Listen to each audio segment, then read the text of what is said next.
New Arabian Ouds, Blue Moon, and Bullet. Let's talk about it. Here's some codes to save you some cash on your next Middle Eastern niche or designer fragrances. What's going on, guys? My name is Neeb. Welcome back to AROMATIX. Today we're going to be talking about the newest releases from Arabian Oud, aka Arabian Oud. Arabian Oud is a Saudi Arabian, the most niche world fragrances, and the most niche selection of fragrances. Now, a lot of their fragrances are pretty unique, and for the most part, they have a lot of staples in their. They've got a lot of great fragrances. Okay, once upon a time. So for the most part, Arabian Oud does do original creations. They're all niche fragrances, etc. And the quality of them is definitely of the highest of standards. When we're talking about performance, they do not play in terms of performance. There's hardly ever a fragrance that doesn't give you above average performance. Today we're going to be talking about Bullet and Blue Moon, and all of that context is going to make more sense once we talk about some of these fragrances. So Bullet is going to be the first one we're talking about here today, and as you can see, like with many other Arabian Oud fragrances, the presentation is absolutely grand. Bullet was released in 2024, and I just got my hands on it. I paid full retail. I think it was about $190 or $200. It comes in this box. It has a little hole. You can push the box out, and on the back there's just some more information. This is actually raised so you can feel it on the front of the box, and when you pull out the actual carton, it has like this padded foam to kind of protect the bottle and the little Azaro style gun revolver. And you open the top. It is different though. It's pretty different in terms of the Azaro. There is that Arabian Oud that's engraved as well, and on the inside you have Bullet. This was covered by some film and I took it off, and the fragrance rests like so. So it's actually in there pretty tight, and when you close it, you can see that. And it's actually pretty cool. I really do like that. However, something that's actually pretty funny is that this bottle design has already been done by someone that offers their fragrances for like a fraction of the price. So as you can see, there's definitely a clear-cut resemblance to it. This one came first, and this one has the Ghost, the Raid, many other good fragrances, but these are more so budget style fragrances. The quality differences are definitely there. And on the back of the box, there is this aluminum style sheet with these little foots that you can place the box on if you wanted to present it that way. When you pull out the bottle in itself, it looks like so, and the cap snaps onto place, and there's this little knurling on the collar itself. The Bullet and the front is pretty high quality, although it is plastic, this front, or a thin aluminum actually. No, this actually looks like a thin aluminum, it might seem. On the back of the bottle, it's clear, so you can see the level of the juice, and as you can see, I did spray the shit out of this one. And on the bottom of the bottle, there's that Arabian Oud that's engraved into the, or laser etched, and a batch code and all of that good stuff. The atomizer on this is extremely strong, like with many other Arabian Oud fragrances, and I personally enjoy the strong atomizers more so than pressurized, because you can actually get the fragrance. So the description for this is, the fragrance begins with an exciting and clear aperture of mandarin and lavender, then saffron and cedarwood with spicy touches that give fragrance strength and presence. The perfume settles on a base of amber and benzoin with warm, sweet, and touches that add mystery and depth. In a time where people race after moments, and while memories fade quickly, Bullet is released as a reminder that some moments have power worth immortalizing. This new fragrance, inspired by the power of velocity of a bullet, confidently makes its way towards its target. With Bullet, you don't just wear perfume, you choose to be the focus of power and attention everywhere you go. My God, that's a serious one right there. Top notes of this fragrance includes Madagascar mandarin, there's grapefruit and lavender. In the heart, we've got pear, cedarwood, and saffron, and in the base, there's amber, benzoin, and sandalwood.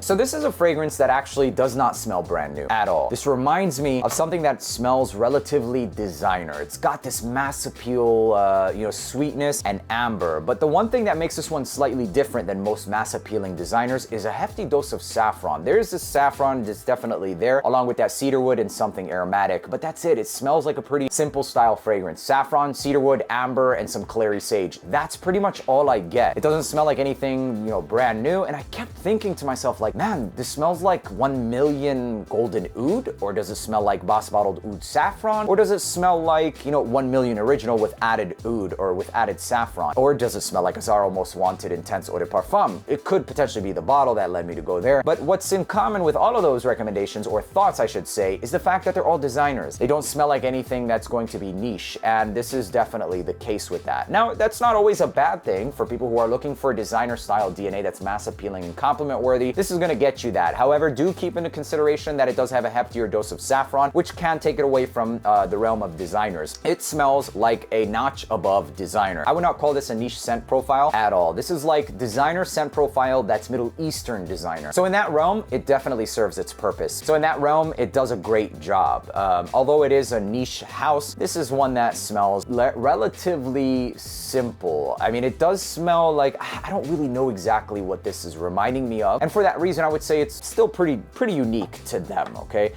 Although nothing brand new at all, it smells pretty unique to Arabian Oud. It does smell like a designer fragrance, like a 1 million that would be released by Arabian Oud. This is not a clone of 1 million, and it's definitely more complex in my opinion than 1 million, but it's still in that territory or category of fragrances. That's pretty much it. Like, there's nothing spectacular in my opinion about this that really stands this one out, aside from the performance. Now that's where this one is just absolutely insane. The performance of this is crazy. The amber saffron and that clary sage goes absolutely nowhere. You're going to fill entire houses, not rooms, with this fragrance. So be careful on the trigger.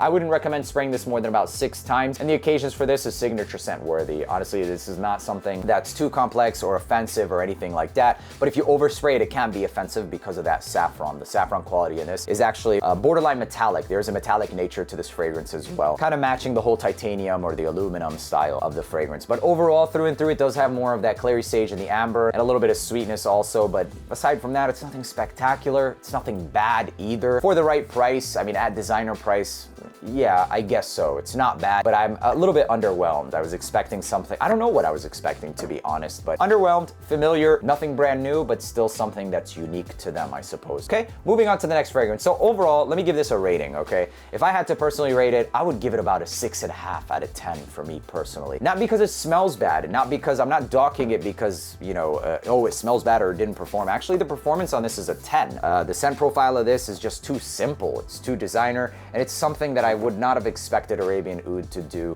But I mean, there's an audience for every fragrance, and I can respect the fact that they release this because they don't have many of these style fragrances in general. So for that sense, those of you who are trying to get into an Arabian fragrance, I suppose if you like those 1 millions, Azaros, etc., with a Middle Eastern touch that's high quality, definitely this is a good one. In terms of quality, it gets like a 9 out of 10 for sure. Quality is there. But overall experience for me personally, considering my collection, what I have from Arabian Oud, it's a 6.5 out of 10. Moving on to the next fragrance, this is called Blue Moon by Arabian Oud. So all of that context and prefacing that I did in the beginning of the video is referring to this. Blue Moon, let's first look at the presentation, which is absolutely grand. I have to give it to them. They kill it with the presentation. Arguably, for some people, it's a little bit much, but it is what it is. So Blue Moon looks like so. The top opens up like an actual box and it flaps down. On the flap itself, you can see we have some writing in here, which is in Arabic, and it just says the moon has invariably been a symbol for beauty and delightful nights. It unceasingly mesmerized the eyes of lovers, romantic admirers, and night owls. Poets have plentifully depicted the most sublime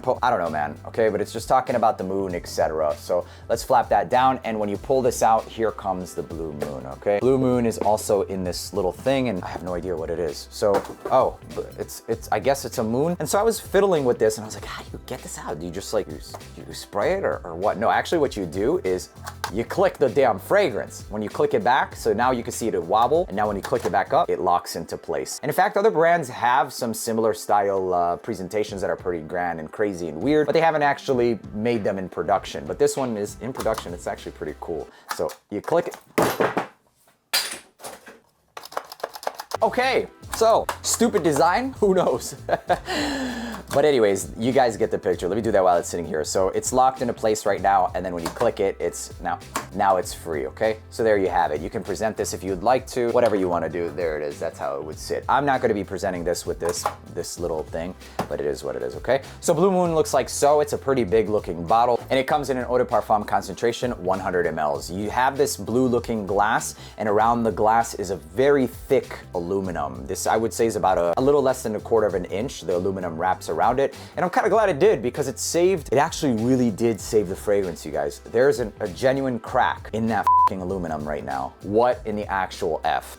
Yeah, wow, it saved it. Okay, so check mark. Aside from that, we've got the cap in itself does click onto place, and it's a pretty heavy cap, and on the top it also says Arabian Oud. I don't know how I feel about this one, honestly. It says Al-Qamar Al-Azraq, That's what it says in Arabic. But for me personally, I think that this is, I'm not really liking the presentation in terms of like the color, etc., especially placing it on my shelf. It's gonna be a little bit strange. But aside from that, I can see the creativity. It is what it is. The notes of this fragrance at the top include plum, orange, liqueur, and bergamot. And in the mid, we've got orris floral, and then it says clove and chocolate. And in the base, we've got woody, vanilla, labdanum, and incense. And when I initially looked at the notes, I was really excited for this fragrance, especially looking at that plum, etc. But then when I sprayed it on, I was actually pretty let down. This is the one that I think is a letdown for me. The reason it's a letdown for me is because I own Angel Share, I own Qissa Sava, I own Khamra, I own Royal Blends by Fragrance World, and this smells like another addition to that collection. It basically smells like an Angel Share that's beast moded the F out. It does have a little bit more fruity accords, maybe potentially coming from those plums and etc. But for the most part, ladies and gentlemen, this is like a beast mode version of Angel Share. I completely understand why they released it though, or just in general for the average person walking into a store